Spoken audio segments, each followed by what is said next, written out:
உண்மையாக தெரியும் பல சொத்துக்கு அதிபதியாக இருக்கிறார்கள். அதை இடைநிறுத்தும்படி தாழ்மையிட கொடுக்கிறோம். கணக்கு காட்ட வேண்டி வரும். எவ்வாறு பணம் உழைத்தது என்று காட்ட வேண்டி வரும். நாங்கள் அவர்களை கொண்டே கூறுகிறோம். சதாகாலம் நடைபெறாது. எமது இலக்கு 3 வருஷத்தில் சட்டவிரோதமான தொழில், போதைப் பொருள், மண்கடத்தல் எல்லாமே நிப்பாட்டுவது. இதற்கான பொறிமுறை ஒன்று ஏற்படுத்துவது எமது அரசாங்கம் தீர்மானித்திருக்கிறது. எதிர்வரும் காலத்தில் சட்டத்துக்கு விரோதமாக உழைக்கின்ற சொத்துக்கள் கூட அரசுடைமையாக தீர்மானித்து சட்டம் மூலம் நிறைவேற்றி இருக்கிறோம். ஏனென்றால் எமக்கு தெரியும் கஷ்டப்பட்டு உழைக்கிறார்கள் மக்கள். அவர்கள் முன்னேற முடியவில்லை, இவர்கள் முன்னேறுகிறார்கள். இவர்கள் முன்னேறியது மட்டுமில்லை, சாதாரண மக்களை, இந்த மண்ணின் மீது விசுவாசம் உள்ள மக்களை கொள்ளை மிரட்டல்.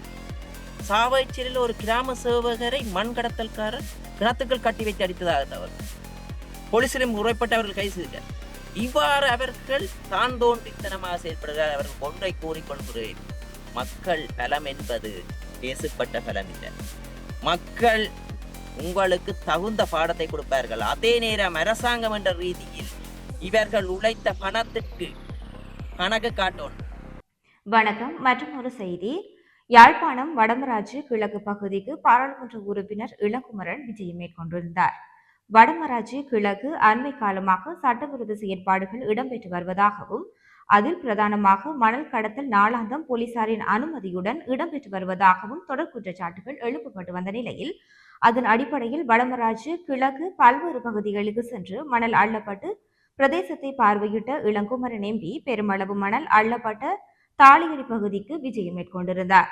இதன்போது மணல் அள்ளப்பட்டு குறித்த பகுதியை பார்வையிட்ட இளங்குமரன் கவலை அடைந்ததுடன் ஊடகங்களுக்கு சில முக்கிய விடயங்களையும் தெரிவித்திருந்தார்.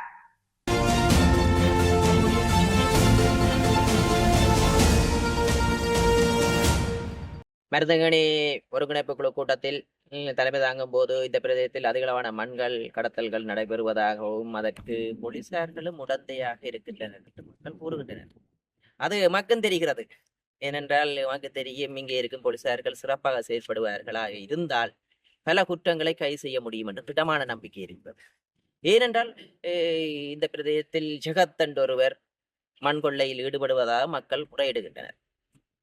உண்மையாகவே எங்களுக்கு தெரியும், இங்கே இருக்க ஜெகத் என்று மட்டுமில்லை, ஜெகத் என்பவர் இங்கே ஒரு சைக்கிளுடன் வந்தவர். இன்று பல சொத்துக்களுக்கு அதிபதியாக இருக்கிறார். இவ்வாறான மண் கடத்தல்கள், களவுகள் செய்து. அதே நேரம் பருத்தித்துறையிலும் முன்னைய காலத்தில் போலீசில் வேலை செய்தவர் இன்று போலீசில் இருந்து விலக்கப்பட்டிருக்கிறார். அவரும் மண் கடத்தல் செய்கிறார். ஆனால் இதுக்கு எல்லாத்திற்கும் உடந்தை போலீசார்கள் தான், வடிவாக தெரியும். ஏனென்றால் நான் இதில் பல ஆய்வுகள் செய்திருக்கின்றேன். இவர்கள் நினைத்துக் கொண்டிருக்கிறார்கள் தெரியாது, அந்த கண்மூடி கொண்டு பால் குடிக்கும் பூனை அப்படி என்று இந்த அரசாங்கம் என்று நினைக்கின்றார்கள். இப்போது விரும்புவது பயம் இல்லாமல் சில வேலைகள் நடைபெறுகிறது வடக்கில். ஏனென்றால் வடக்கில் அரசாங்கம் இவ்வாறான செயல்களுக்கு இடையூறாக இருக்காது. தாங்கள் இந்த வளங்களை அளிக்க முடியும் என்று நினைக்கின்றார்கள். அந்த வகையில் நான் ஒன்றை கூறிக்கொள்கிறேன். ஒவ்வொரு ஜிஎஸ் பிரிவுகளாக அவர்களது பெயர்கள் நாங்கள் தரவெடுத்துக் கொண்டிருக்கிறோம். இந்த பாருங்கள், இதுல ஐசி நம்பர்ல இருந்து பெயர்ல இருந்து கசிப்பு காய்ச்சுவர்கள், கள்ளமண் வியாபாரம், காணி சட்டவிரோதமாக பிடிப்பது, பனை மரம், அரச காணிகள் கையகப்படுத்துவது என்று ஒவ்வொரு ஜிஎஸ் பிரிவாக பெயர் டீட்டெயில் எடுக்கிறேன். ஏனென்றால் அந்த கிராமத்தில் இருப்பவர்களுக்கு தெரியும் யார் இவ்வாறான தொழில். அவர்களது தரவுகள் எடுக்கின்றோம். அவர்கள் எவ்வாறு பணம் சம்பாதிக்கிறார்கள், அவரது வங்கிகள் எவ்வாறு அதிகளவான பணம் பிளங்குகிறது என்று நமக்கு தெரியும். எதிர்வரும் காலத்தில் இதற்காக நடவடிக்கை எடுக்கும். எமக்கு தெரியும், பல போலீஸ் அதிகாரிகள் போலீஸுக்கு வரும்போது சாதாரணமாக வந்தவர்கள் இன்று பல சொத்துக்கள், கார்கள், அதிசொகுசு வாகனங்கள், லீசிங் கம்பெனில இருந்து சொல்றாரு, இந்த போலீஸ் எடுக்கிறாங்க பார், இத்தனை வாகன லீஸ்ல வந்து சைன் வச்சு கதைச்சு எடுத்துட்டு போறாரு. போலீஸ் தமிழ் போலீஸ் சுண்ணாத்திலே இருக்கிறான். உண்மையாக தெரியும், பல சொத்துக்கு அதிபதியாக இருக்கிறார்கள். அதை இடைநிறுத்தும்படி தாழ்மையிட கொடுக்கிறோம். கணக்கு காட்ட வேண்டி வரும். எவ்வாறு பணம் உழைத்தது என்று காட்ட வேண்டி வரும். நாங்கள் அவர்களை கொண்டே கூறுகிறோம், சதாகாலம் நடைபெறாது. எமது இலக்கு 3 வருஷத்தில் சட்டவிரோதமான தொழில், போதைப் பொருள், மண் கடத்தல் எல்லாமே நிப்பாட்டுவது. இதற்கான பொறிமுறை ஒன்று ஏற்படுத்துவது எமது அரசாங்கம் தீர்மானித்திருக்கிறது. எதிர்வரும் காலத்தில் சட்டத்துக்கு விரோதமாக உழைக்கின்ற சொத்துக்கள் கூட அரசுடைமையாவது தீர்மானம் சட்டம் மூலம் நிறைவேற்றி இருக்கிறோம். ஏனென்றால் எமக்கு தெரியும் கஷ்டப்பட்டு உழைக்கிறார்கள் மக்கள். அவர்கள் முன்னேற முடியவில்லை, இவர்கள் முன்னேறுகிறார்கள். இவர்கள் முன்னேறியது மட்டுமில்லை, சாதாரண மக்களை, இந்த மண்ணின் மீது விசுவாசம் உள்ள மக்களை கொள்ளை மிரட்டல். சாவச்சேரியில் ஒரு கிராம சேவகரை மண் கடத்தல்காரர் கிணத்துக்கள் கட்டி வைத்து அடித்ததாக தகவல். போலீசிலும் முறைப்பட்டவர்கள் கைது செய்தார். இவ்வாறு அவர்கள் தான் தோன்றித்தனமாக செயல்படுகிறார். அவர்கள் ஒன்றை கூறிக்கொள்கிறேன், மக்கள் பலம் என்பது பேசப்பட்ட பலம் இல்லை. மக்கள் உங்களுக்கு தகுந்த பாடத்தை கொடுப்பார்கள். அதே நேரம் அரசாங்கம் என்ற ரீதியில் இவர்கள் உழைத்த பணத்திற்கு கணக்கு காட்டணும். போலீஸ் உத்தியோகத்தர்கள் நினைக்கிறார்கள், இங்கே இருக்கும் போலீஸ் உத்தியோகத்தர்கள், நாங்கள் களவாக இந்த அரசாங்கத்துக்கு சொத்தை வைத்திருக்க முடியும் என்று. கஞ்சாக்காரன்டையும் காசை வேண்டலாம், குடுக்காரட்டையும் காசை வேண்டலாம் என்று நினைத்து கொண்டிருக்கிறார். இன்று நடைபெறுகிறது. மக்கள் கூறுகிறார்கள், இவ்வளத்தை பிடித்து இவ்வளத்தை கொண்டு வருகிறார். அன்று ஒரு தெரிஞ்ச ஒரு போலீஸ் செல் கைது செய்யப்பட்டு குடும்ப பிரச்சனை காரணமாக போலீஸில் கைது செய்யப்பட்ட போது போலீஸ் நிலையத்தில் அவருக்கு சிங்களம் தெரியாண்டுங்க, போலீஸ் நிலையத்தில் சாவச்சேரியில மாட்டிறைச்சி பிடிச்சதாக்கும், மாட்டிறைச்சியில இத்தனை கிலோ வெளியில எடுத்து வித்திரிக்கணும், அவர் விற்கிறதுக்கு கதைக்கினான் சிங்களத்துல. அவர் எங்களுக்கு முறையிடுகிறார். அவ்வாறு சட்டத்துக்கு விரோதமாக உழைக்கும் போலீஸ் உத்தியோகத்தில் திருந்துங்கள், திருந்தி மக்களுக்கு சேவை செய்யுங்கள் என்று கூறிக்கொள்கிறோம். அந்த வகையில் நாங்கள் ஒன்றை சொல்லுகிறோம், இந்த கடத்தல்காரர், கசிப்புக்காரர், கஞ்சாக்காரர்கள் ஒவ்வொரு GS பிரிவாக தகவலை திரட்டி பாதுகாப்பு அமைச்சுக்கு கொடுக்கின்றோம். அதனூடாக அவர்கள் எதிர்வரும் காலத்தில் அதற்கு பதில் சொல்ல வேண்டும். அங்கே சென்று எவ்வாறு பணம் வந்திருக்கிறது கொண்ட, எவ்வாறு சட்டவிரோத தொழில் உழைத்தது, அவ்வாறு சட்டவிரோத தொழில் உழைத்தால் அரசுடைமையாகி அந்த பணம் மக்களுக்கு வந்து சேரும் என்பதை ஆணித்தரமாக கூறும். நாங்கள் 3 வருடத்தில் இவ்வாறான குற்றச்செயல்களை ஒழித்து எதிர்க்கும் இந்த நாட்டில் இருந்து. அதுக்காக நாங்கள் ஒரு நாளைக்கு இதெல்லாம் முடிவு கட்டுப்பட்டு விட்டேக்காதீர்கள். எதிர்வரும் காலத்தில் இதுக்கான படிமுறை செய்யும். வடமராட்சி கிழக்கில் நீங்கள் பார்வையிட்ட போது உங்களுக்கு தெரிந்திருக்கும், வடமராட்சி கிழக்கு சட்டவிரோத தொழிலால் முற்றாக அழிவடைந்து வருகிறது. இதற்கு உண்மையில் காரணம் இந்த வடமராட்சி கிழக்கில் இருக்கின்ற போலீசார் தான். இவர்களில் சிலர் அதிகளவான வருடங்கள் இங்கு தொடர்ந்து கடமையாற்றி கொண்டிருக்கிறார்கள். இவர்கள் அதிகளவான வருடங்கள் இங்கு தொடர்ந்து பணிபுரிவதால் சட்டவிரோத தொழிலாளர்களுடன் தொடர்பில் இருக்கிறார்கள். இவர்களை நீங்கள் மாற்றம் செய்தால்தான் இந்த வடமராட்சி கிழக்கை பாதுகாக்க முடியும். அவ்வாறு மாற்றம் செய்வதற்கான சந்தர்ப்பம் இருக்கிறதா? உண்மையாகவே எங்களுக்கு தெரியும், நாங்களும் இவ்வாறு மாற்றம் செய்தால் விடிவு பிறக்க வேண்டும். எங்களது அன்றத்தோடு நாங்கள் ஆட்சி பொறுப்பை போலீசாரை மாற்றுங்கள், இவரை மாற்றுங்கள் என்று அவர் ஒன்று எங்களுக்கு சொல்லி இருந்தார். நான் திரும்பின இடம்புள்ளாக திருடர்கள் தான் இருக்கிறார்கள். நான் போலீஸ் பெரியவர்களை நியமிப்புக்கு எடுத்திருந்தேன். ஆனால் அதிலிருந்து நான் கீழ்மட்டத்தில் இருந்து வந்தவரை தன்று போலீஸ் பெரியவராக நியமித்திருக்கிறேன். உண்மையாக எங்களுக்கு தெரியும், அரசாங்கம் என்ற வகையில் சிறந்த முறையில் நாங்கள் சிந்திக்கின்றோம் மக்களை கட்டியெழுப்புவது. எங்களுக்கு தெரியும் சட்டவிரோத தொழில் என்னத்துக்காக உருவாகுகிறது.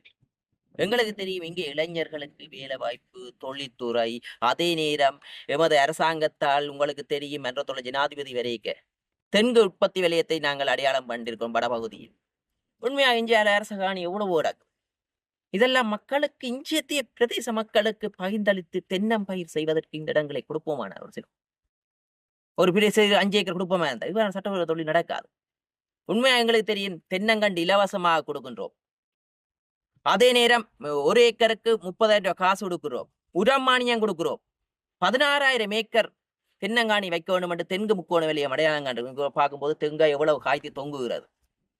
இந்த பிரதேசத்தில் அழகாக இந்த கடற்கரைக்குள்ளாக தென்னந்தோட்டம் இருக்குமாக இருந்தால் வளமும் எண்ணடிப்பும் ஏற்படாது. இந்த பிரதேச வாழ் மக்களுக்கு பிரயோசனமா இருக்கு. அதனால் நாங்கள் அவ்வாறான சிந்தனையை செய்துதான் எங்களுக்கு தெரியும் அரச காணிகளை இனங்காணுவதற்கான சட்ட மூலத்தை கொண்டு வந்திருந்தோம். ஆனால் இங்கே பல காணிகள், அரச காணிகள் வெளிப்படுத்தல் உறுதி முடித்து விற்கப்பட்டுள்ளது. இதற்கு அரசியல்வாதிகளும் உடந்தை, இதற்கு போராடின எல்லா அரசியல்வாதிகளும் உடந்தை. பின்முவா லோயர் என்று இனம், சட்டத்திறனினம், ஆனா பக்கா திருடர்கள். அவர்களுக்கு தான் தெரியும் எப்படி வெளிப்படுத்தல் உறுதி முடிக்கிறேன். யாழ்ப்பாணத்துல முக்காசி வெளிப்படுத்தல் உறுதியா முடிச்சு உறுதி போட்டு விற்கிறது. அது காணி மாவியாவோட இப்ப கை வைக்கலாது. அவ்வளவுக்கு பெரிய பணம் படைத்தவர்களா இருக்கிற அரச காணிகளை. ஏனென்றால் இங்கே 75% காணி பிரச்சனை தீரவில்லை. இந்த டிஎஸ் ஆபீஸ்ல கேட்ட அரச காணி எதண்டங்களுக்கு தெரியாது உங்களுக்கு கூறுவேன். எங்களுக்கும் கூட எங்களுக்கு தெரியாது. அங்கே ஆனா திடீரென்று 15 கேட்டா 30 ஏக்கர் 300 ஏக்கர் கொடுக்கறதுக்கு சம்மதம் வேண்டியது. அப்ப தெரியாத காணியை எவ்வாறு கொடுக்க முடியும்? ஒன்றை கூறுகிறோம், இது பொறிமுறை செய்து எதிர்வருங்காலத்தில் அரச காணி எது, தனியார் காணி எதென்று அடையாளம் கண்டு இந்த பிரதேசத்தில் இருக்கின்ற அரச காணிகள் எல்லாமே இந்த மருதங்கனி டிஎஸ் ஆபீஸ்ல பேரப்படுத்தும் போது இங்கத்தைய இளைஞர்கள் வந்து அதில் தொழில் செய்வதற்காக காணி கேட்கிறார், ஒரு பாம் செய்வதற்காக காணி கேட்கிறார், தென்னங்கட்டு வைப்பதற்காக அரசு உதவி வேறு தொழிற்சாலை உருவாகும். அப்ப அதனால் அவ்வாறு இளைஞர்களுக்கு காணிகளை கொடுப்பதற்கு சங்கம் சம்மதம் கொண்டு இருக்கிறது. எதிர்வரும் காலத்தில் இந்த இளைஞர்களுக்கு காணிகளை கொடுத்து தொழில் முயற்சி மெருகூட்டும் போது அவர்களுக்கு வருமானம் பெறும். ஏனென்றால் எங்களுக்கு தெரியும், சிறந்த முறையில் சிறந்த பொறிமுறையில் சிறந்த வருமானம் விட்டக்கூடிய தொழில் முறைகளை உருவாக்குமா இருந்த இவ்வாறு சட்டவிரோத தொழில் இடம்பெறுவதற்கு அவர்கள் இடம் கொடுக்க மாட்டார். பழத்தையும் பாதுகாப்பார்கள். தென்னங்கண்டு இந்த இடத்துல இதுல தென்னங்கண்டு வச்சா யோசிச்சு பாருங்க, மீனும் போகும் தேங்காயும் போகும். சும்மா இதுல ஒரு 10 ஏக்கர்ல வச்சா கூட தேங்காய் போகும் தொழில. இன்றைக்கு தேங்காய்க்கு கிலோ கணக்குல தொழிற்சாலையில தேவை. அந்த இலக்க தூர நோக்கோட நாங்க சரி 5 வருஷத்துல வந்துடும். 5 வருஷத்துல உங்களோட வாழ்க்கை செந்தளிப்பாகும். ஒரு பெற்றோர் 10ஆம் ஆண்டு படிக்க ஒரு 120 தென்னங்கண்டு வச்சா படியாட்ட வாழ்க்கைக்கு கொண்டு ஒரு பகுதி காணும். ஏனென்றால் எங்களுக்கு தெரியும், வெளிநாடுகளில் 2 தொழில் செய்கிறார் நித்திரை மொழி. ஆனால் எங்கட நாட்டுல சிறந்த முறையில் வடபோதில் சிறந்த முறையில் பொறிமுறை உருவாக்கம் 2-3 தொழில் செய்யலாம். தென்னங்கண்டு செய்யலாம், வைக்கலாம், என்ன தென்னை பேராம வச்சா என்ன வேறு தொழில் செய்து மாற்றமே செய்யக்கூடும். அதுக்கான பொறுமையை உருவாக்குவோம். இஞ்சத்தைய இளைஞர்கள் மருதங்கனி மக்களை முன்னேற்றுவதில் இலக்காக கொண்டு அதே நேரம் அதனால் மற்ற பிரதேச மக்களும் வாழக்கூடிய ஒரு தொழில்துறை இந்த பிரதேசத்தில் உருவாக்குவோம்.